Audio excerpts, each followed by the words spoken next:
Hi everyone, હું street festival ગઈ હતી. ત્યાં તો નાના બાળકો માટે train rides, selfie zone, send art, face painting જેવી એક્ટિવિટીઝ હતી. લાઈવ મ્યુઝિક પણ હતું, રાઇડ્સ, ગેમ્સ, ફેરી ફ્લોઝ અને બીજું ઘણું બધું એન્ટરટેનમેન્ટ.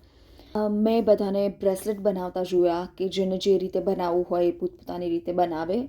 તો બાજુવાળા આંટીને જોઈને મને પણ બનાવવાનું મન થઈ ગયું અને આંટીએ બાજુવાળાએ જોયું અને આંટીને તો મારું બ્રેસલેટ બહુ ગમી ગયું. પછી મને ખબર પડી, અચ્છા આંટીને તો મેં ક્યાંક જોયા છે.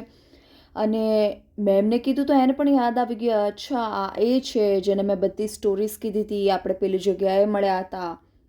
અને પછી શું, અમે તો ગપ્પા બંને મારવાનું શરૂ કરી દીધું. અહીંયા ફૂડ ટ્રક્સ હતી બધી, પણ વેજીટેરિયન ફૂડ માટે ઓપ્શન બહુ ઓછા હતા. એટલે મેં ફલાફલ માટે વિચાર્યું, જે $3નું એક, એટલે એક પ્લેટ $10ની થાય. આ ડિજિટલ ટોકન છે. મારો નંબર અત્યારે 2 છે, તો એક જ લાઇટ બ્લિંક થાય છે. જ્યારે ફૂડ રેડી થાય એટલે આવી રીતે ટોકન બ્લિંક થાય અને રિસેપ્શન પર આ આપી દેવાનું. આ મારું ફલાફલ તૈયાર થઈ ગયું છે. I have to take lots of Panadol because you're always giving me a headache. I'll smack him in the head.